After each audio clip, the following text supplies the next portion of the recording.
ہمیں پاکستان کی صورت میں آزادی کی عظیم نعمت سے نوازا اور حوصلہ، ہمت اور طاقت عطا کی کہ ہم نہ صرف اس مملکت خدا داد کا دفاع کر سکیں بلکہ اس مسلمہ حقیقت کو آنے والی نسلوں کے لیے ایک کامیاب اور عظیم مثال بنا سکیں۔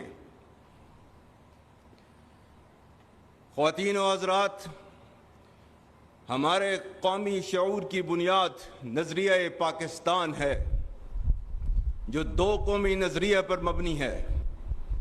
اس تاریخی اور دائمی نظریے نے بر صغیر کے مسلمانوں کو ایک علیحدہ شناخت، ثقافت اور تہذیب قائم کرنے کا موقع فراہم کیا۔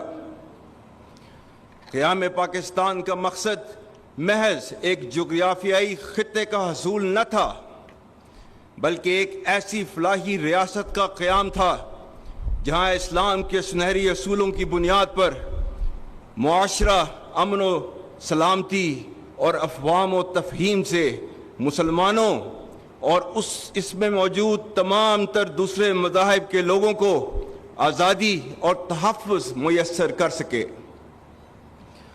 آزادی پاکستان علامہ محمد اقبال کی مدبرانہ سوچ، قائد اعظم محمد علی جناح کی عظیم قیادت اور بر صغیر کے لاکھوں مسلمانوں کی بے لوث قربانیوں کا ثمر ہے۔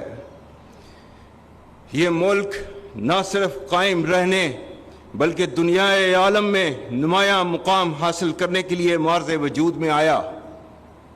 اسی مناسبت سے قائد اعظم کے تاریخی الفاظ انتہائی اہم ہیں جو کہ میں دہراتا ہوں۔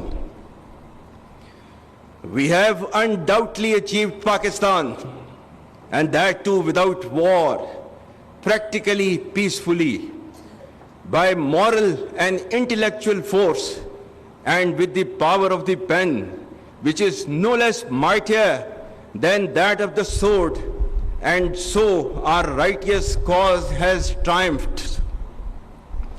Are we now going to despair and tarnish this greatest achievement for which there is no parallel in the history of the world? Pakistan is now a fait accompli, and it can never be undone. Besides, it was the only just, honorable, and practical solution of the most complex constitutional problem of this great subcontinent. Let us now plan to build and reconstruct and regenerate our great nation. خواتین و حضرات، ہمارے بزرگوں نے اپنے جداگانہ تشخص کے حصول کی خاطر ہجرت کی صعوبتیں برداشت کیں اور بے شمار قربانیاں دیں۔ آج کے دن ہم تحریک پاکستان کے قائدین اور کارکنان کو خراج عقیدت پیش کرنے کے ساتھ ساتھ ان شہداء، غازیوں اور لواحقین کو بھی سلام پیش کرتے ہیں جنہوں نے ان قربانیوں کی بنا پر آزادی کے پرچم کو ہمیشہ سر بلند رکھا۔ بلا شبہ آج ہمارا ان آزاد فضاؤں میں زندگی بسر کرنا شہداء کی عظیم قربانیوں کی مرہون منت ہے۔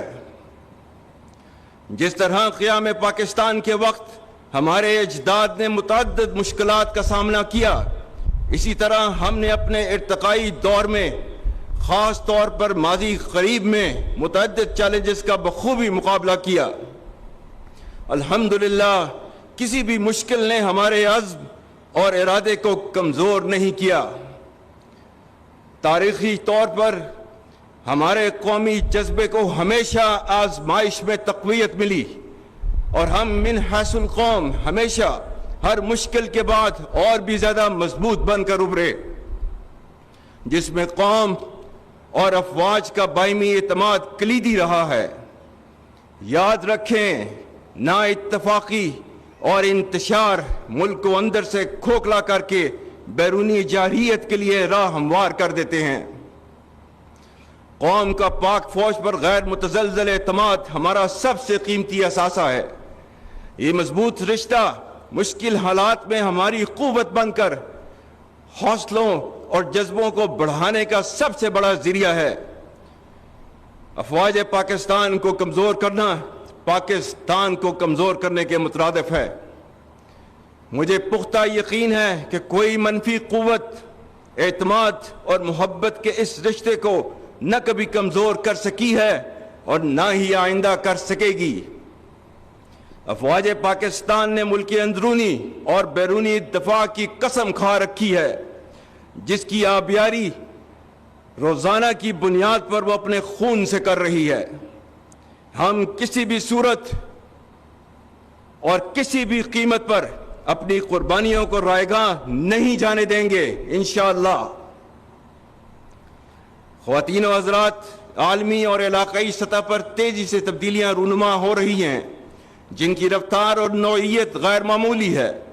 ان تبدیلیوں سے قطع نظر پاکستان کا مقام ہر دور میں نہ صرف خطے اور مسلم امہ میں بلکہ بین الاقوامی سطح پر بھی انتہائی اہمیت کا حامل رہا ہے۔ ہم دنیا میں اپنی امن پسندی اور اصولوں پر مبنی موقف کی وجہ سے ایک نمایاں مقام رکھتے ہیں۔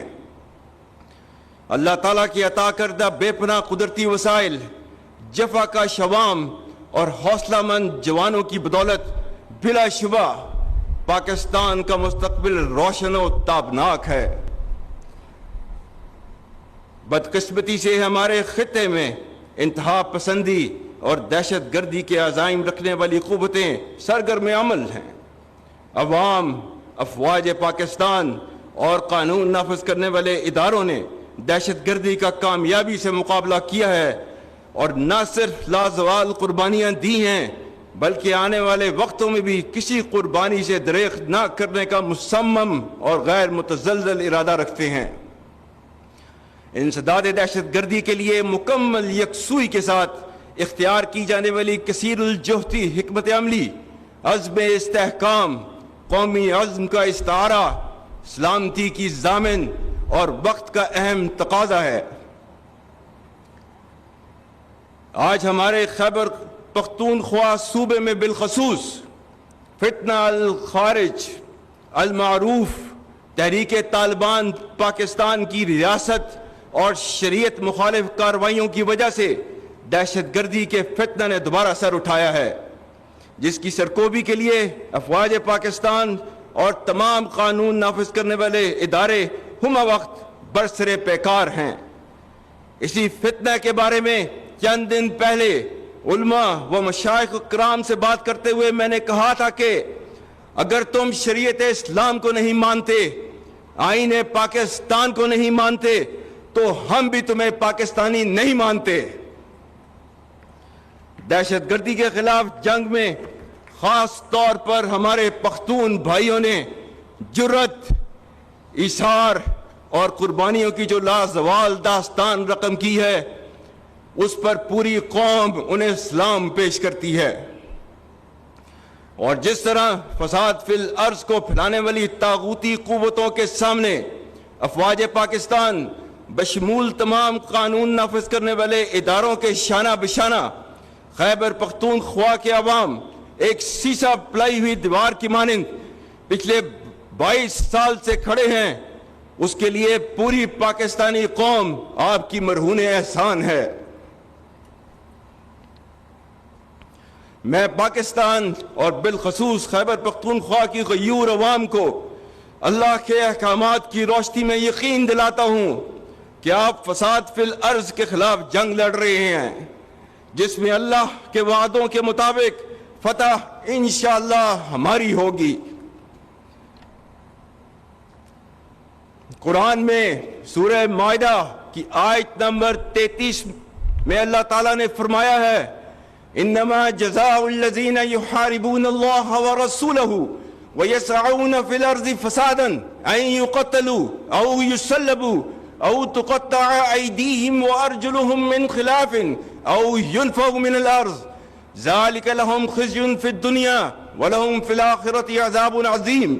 اور اس کا ترجمہ ہے بے شک جو لوگ اللہ اور اس کے رسول سے جنگ کرتے ہیں اور زمین میں فساد انگیزی کرتے ہیں، ان کی سزا یہی ہے کہ وہ قتل کر دیے جائیں یا سولی چڑھا دیے جائیں یا کاٹ دیے جائیں ان کے ہاتھ اور پاؤں مخالف سمتوں سے، یا نکال دیے جائیں وہ اپنے ملک سے، یہ ان کے لیے رسوائی ہے دنیا میں اور ان کے لیے آخرت میں عذاب عظیم ہے۔